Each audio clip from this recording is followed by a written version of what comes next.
एक बार बताएंगे, माने तो न माने तुम्हारी है, हमारा कोई लेना देना नहीं। हमारा परंपरा का प्रचार के लिए हम नहीं आए हैं, किसी को शिष्य बनाने के लिए नहीं आए। हम किसी को शिष्य नहीं बनाया आज तक, कोई मेरा शिष्य नहीं है, कोई गुरु परंपरा में नहीं हूं। मैं आया हूं आपद से पहले सजा करने के लिए, ताकि बदल जाओ। प्रभु आ रहे हैं, प्रभु की प्रतीक्षा करो भक्ति भाव से। दान धर्म पुण्य सेवा और भगवान के नाम, उसके सिवा और कोई तत्व नहीं है। तो अच्युतानंद जी चेतावनी दे रहे हैं, बहुत बड़ा आपद आ रहा है। आपद पड़िब बहुत किछि, आबर भांगिब बेलू कोची। कल पहले से बता देता हूं, समुद्र किनारे लंकर 600 किलोमीटर तक आएगा, वो भी 1000 फीट ऊंचाई से आएगा। बड़े बड़े घमंड वाले ना बोलते हैं बह जाएंगे, और मगरमच्छ ने उसको खा लेंगे, शार्क मगरमच्छ ने उसको खाएंगे। घमंड मत दिखाओ, ऐसे मत चलो कुत्ते की जैसा, चलो साधु की जैसा, नम्रता के साथ। अरे पैसा आने से कोई बड़ा नहीं होता है। हाँ, कलियुग था, जिसका पास पैसा था वो ऐसे चल रहा था।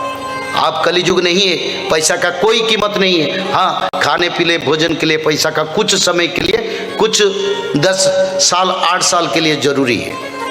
मैं कभी 10 साल कहता हूँ, कभी 8 साल कहता हूँ, कभी 12 साल कहता हूँ, क्योंकि ये प्रभु का इच्छा।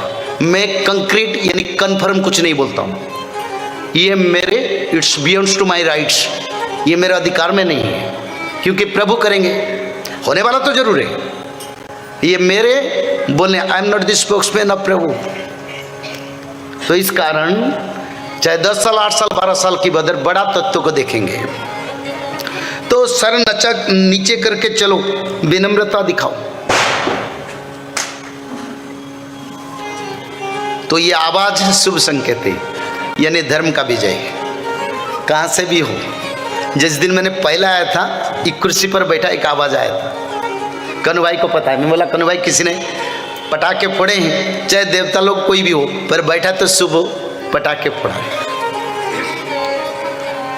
क्योंकि ये समय आ रहा है। मैंने माधवी को कहा था बैलून लगाओ, मैं बोलूँगा बैलून एक एक करके फटेगा, तो नहीं लगाया उन्होंने, क्योंकि जब हम बोलते हैं ना बड़े बात, तब बैलून फट जाता है, जड़ चेतन हो जाता है। प्रभु देवताओं के माध्यम में प्रमाण दे, जो मेरे कथा को गए पुराना लोग उनको मालूम है। तो अच्युतानंद जी बता रहे हैं, बोले विनम्र हो जा, सरल हो जा। हाँ, तुम्हारे पास अगर पैसा है, दान धर्म छोटा मोटा करो, गरीब गौ माता का रक्षा करो, धर्म कार्य करो। और अच्युतानंद जी ने बोले, मैं पहले से बताता हूं, समुद्र किनारे लंकर आएगा, आबर भांगी व बेलू कोच, यानी पहले से बता देता हूं, समुद्र किनारे लंकर 600 किलोमीटर आएगा। जापान में जो अर्थक्वेक हुआ था, करीब 7 पॉइंट में हुआ था, कुछ नहीं हुआ। लोग बोलेंगे अरे 7 डिग्री हो रहा है, कुछ नहीं होगा, तो भगवान उसको 16 डिग्री में करेंगे, 16.6 16.8 में करेंगे। तब लोग सोचेंगे अरे क्या हो रहा है, इतना भूकंप हुआ, कुछ नहीं हुआ था। हमने भूकंप निरोध का स्ट्रक्चर बनाया था। अब प्रभु से आगे हैं, क्योंकि उनको सब जानकारी है। तो समुद्र 600 किलोमीटर आगे जल लेके आएगा।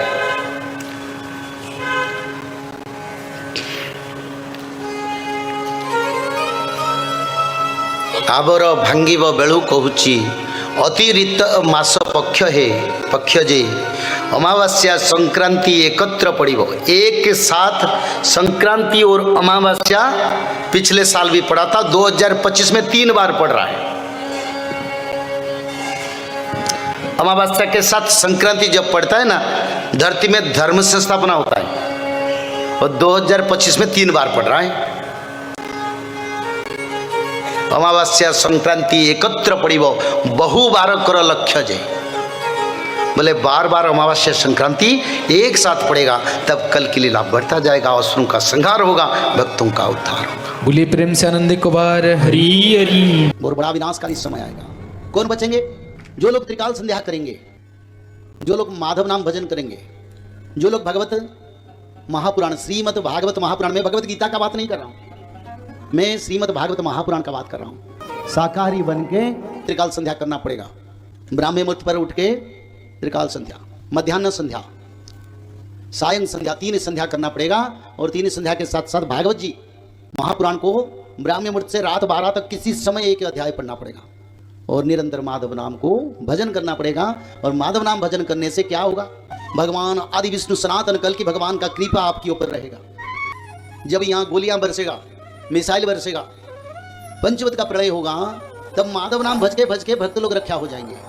और तृतीय विश्व युद्ध के बाद सत्य युग का आगमन होगा। जय श्री माधव। जल प्रलय, महामारी और भूकंप, अग्नि प्रलय, वर्ल्ड वार 3 और महाविनाश, ये तो एक दिन होना ही है। लेकिन इस सब से आप बच कैसे सकते हैं? सबसे पहले नॉनवेज खाना छोड़ दीजिए, अंडा भी नहीं खाना है, और किसी भी तरह का नशा मत करिए, और गलत काम मत कीजिए, और सत्य, प्रेम, दया, क्षमा और शांति का आचरण कीजिए। और 3 चीज कीजिए, उसमें से सबसे पहला है त्रिकाल संध्या यानी त्रिसंध्या। उसको दिन में 3 बार करते हैं। जैसे सुबह में करते हैं ब्रह्म मुहूर्त में, सुबह 4 बजे से लेकर के 6 बजे के बीच में आप कभी भी कर सकते हैं। लेकिन आपको समय नहीं मिला तो समय आप आगे पीछे कर सकते हैं, आधा घंटा 1 घंटा पीछे कर सकते हैं। दोपहर में 11:30 बजे से लेकर के दिन का 1 बजे तक कर सकते हैं, उसके बीच में शाम को 5 बजे से लेकर के 6:30 बजे तक कर सकते हैं। दिन भर में 1 बार नहा के त्रिकाल संध्या जरूर करें। बाकी समय आप हाथ पैर मुंह धोकर भी कर सकते हैं। और 3 बार आप श्री गंगे बोल करके स्टार्ट कर सकते हैं। जो दूसरा उपाय है वह है श्रीमद् भागवत महापुराण पठन। दिन में 1 अध्याय जरूर पढ़ें, दिन भर में 1 अध्याय जरूर पढ़ें। वो भी ना हो सके तो 1 पन्ना तो जरूर पढ़ें। अगर उतना भी समय नहीं है तो 1 श्लोक जरूर पढ़ें। तीसरा उपाय माधव नाम का जप करें, निरंतर करें, कोई भी काम करते हुए करें, हमेशा माधव नाम का जप करें। त्रिसंध्या का पीडीएफ, श्रीमद् भागवत महापुराण का पीडीएफ और भविष्य मल्लिका का फ्री ई बुक भविष्य मल्लिका पुराण, ये सब आपको डिस्क्रिप्शन बॉक्स में मिल जाएगा। भविष्य मल्लिका के बारे में अधिक जानकारी के लिए आप भविष्य मल्लिका के वेबसाइट पर संपर्क कर सकते हैं भविष्यमल्लिका.com। और अधिक जानकारी के लिए भी कल्कि अवतार ऑफिशियल चैनल को देख सकते हैं, जहाँ पर मल्लिका के बारे में खुलकर बातें रखी गई है, जहाँ पर आप लगभग 1000 जितना वीडियो आपको देखने को मिल जाएगा। और भी आपको अधिक जानकारी जानना है त्रिसंध्या के बारे में और कोई आपको सवाल है तो नीचे दिए गए नंबरों पर आप संपर्क कर सकते हैं।